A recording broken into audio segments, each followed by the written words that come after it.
जय श्री कृष्णा। राधे राधे। आप सभी सखियों को प्रीति सखी का प्यार भरा राधे राधे। आज है गुरुवार का दिन और होली का दूसरा दिन है। तो कल जो गुलाल हमने भगवान जी को लगाए थे, अर्पण किए थे, उन्हें रुमाल से साफ कर दिया है और सुबह की पूजा हो रही है। गुरुवार के दिन माता लक्ष्मी की कृपा प्राप्त करने के लिए हमें कुछ नियम ज़रूर करने चाहिए, क्योंकि गुरुवार का दिन भगवान नारायण का भी दिन है और माता लक्ष्मी का भी। और माता लक्ष्मी उसी घर में स्थायी रूप से निवास करना चाहती हैं जहाँ पे भगवान नारायण की पूजा अर्चना बड़े विधि विधान से होती है, क्योंकि कहा जाता है कि माता लक्ष्मी चंचला हैं।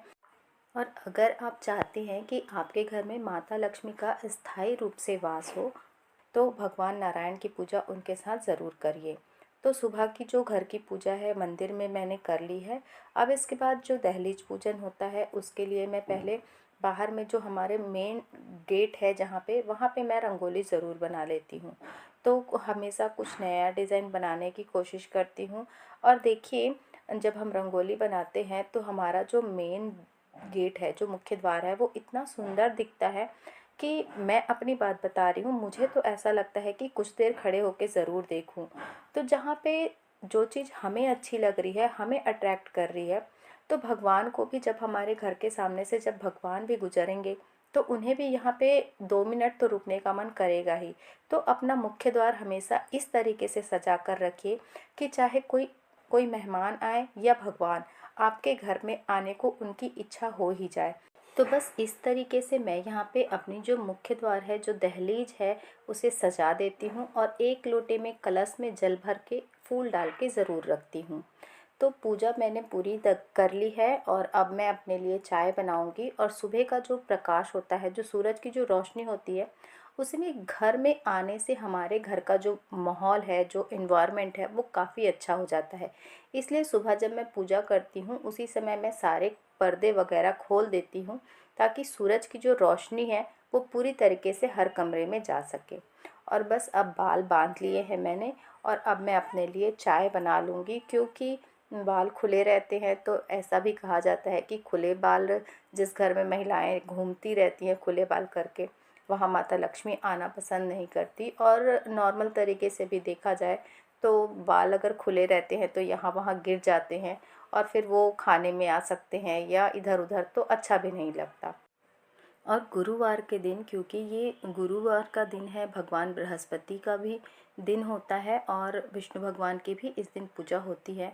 तो अगर आप चाहते हैं कि आपके कई सारे काम अटक अटक कर होते हैं, तो आप गुरुवार का व्रत ज़रूर करिए। और अगर आप चाहते हैं कि माता लक्ष्मी और भगवान नारायण की कृपा आप पर सदा बनी रहे, तो इसके लिए आपको भगवान विष्णु और माता लक्ष्मी का पूजन इस दिन ज़रूर करना चाहिए। इस दिन के कुछ नियम हैं जिन्हें हमें ज़रूर मानना चाहिए, जैसे घर में पीला भोजन ज़रूर बनना चाहिए, लहसुन प्याज का उपयोग नहीं करना चाहिए, और इस दिन हो सके तो पीले वस्त्र पहनिए, केले के पेड़ में मीठा जल दीजिए। इस तरीके से कुछ छोटे छोटे नियम हैं जिन्हें हम कर सकते हैं। और कौन से मंत्र का जाप करें, तो ओम नमो भगवते वासुदेवाय का आप जाप कर सकते हैं ये, या आप विष्णु सहस्त्र नाम का भी पाठ कर सकते हैं। तो इस तरीके से आप गुरुवार के दिन अपनी दिनचर्या बनाइए। और देखिए, माता लक्ष्मी की कृपा का मतलब ये बिल्कुल भी नहीं है कि 1 से 2 दिन में आपके घर में बहुत सारे पैसे आ जाएंगे या कोई अचानक से आपको भंडार मिल जाएगा। माता लक्ष्मी की कृपा का मतलब है कि आपके घर में जो अन्न धन और जन के भंडार हैं उसमें कभी कमी नहीं आएगी। यानी कि आपको कभी किसी चीज़ की ये नहीं होगा कि आपके घर में किसी चीज़ की तकलीफ़ है, या आपके घर में जो माहौल है, जो आपके घर की जो खुशियाँ हैं, वो बनी रहें। यही सबसे बड़ा धन है, क्योंकि सबसे बड़ी खुशी तभी होती है जब हमारे अपने खुश हैं, स्वस्थ हैं, यही सबसे बड़ी खुशी होती है। तो ये साथ होती है भगवान की कृपा हम पर, तभी सब कुछ संभव हो पाता है। और आज मैं आप लोगों के साथ एक बहुत बड़ी खुशखबरी या खुशी या बहुत बड़ी बात कह सकते हैं जो शेयर करने जा रही हूँ। मेरे लिए ये बहुत बड़ी बात है। आप लोग बताइएगा कि आपको ये बात जानकर कैसा लगा। मेरा जो है वो वृंदावन जाने का जो काफ़ी समय से चल रहा था कि मैं वृंदावन जाऊं, तो वो वहाँ जाने का संभव हो गया है। और वृंदावन वही जा पाता है जिसे किशोरी जी बुलाती हैं। तो शायद इस बार उनकी कृपा मुझ पर हो गई है और मेरा जाना फिक्स हो गया है। तो आगे आने वाली वीडियो में मैं आप लोगों के साथ वहाँ की कुछ क्लिप्स भी शेयर करूँगी, और पॉसिबल होगा तो, वैसे तो ज़्यादा पॉसिबल नहीं हो पाता है। और वहाँ जाने के लिए मुझे क्या करना चाहिए, मुझे वहाँ जाने से पहले क्या कुछ सावधानी बरतनी चाहिए, अगर आप लोगों को इसके बारे में कुछ जानकारी है तो मुझे ज़रूर बताइएगा, कमेंट में मेरे साथ ज़रूर शेयर करिएगा। तो बस यही आप लोगों के साथ शेयर भी करना था। और आज गुरुवार का दिन था तो मैंने अपने लिए पीला भोजन बनाया था, और क्योंकि मेरा फास्ट रहता है तो मैं वही बनाती हूँ अपने लिए कुछ मीठा, और फिर बेसन की पूड़ी वगैरह बना के मैं अपना फलाहार करती हूँ। और हम बाहर गए थे कुछ काम से, और आने के बाद कपड़े चेंज करके मैंने फिर डिनर की तैयारी कर ली। और डिनर के लिए आज मैं बनाने जा रही हूँ भिंडी की सब्ज़ी। तो यहाँ पे मैंने सब्ज़ी को कट कर लिया है, और उसके बाद सब्ज़ी बना लूँगी, और फिर बाकी का जो डिनर है वो तैयार कर लूँगी।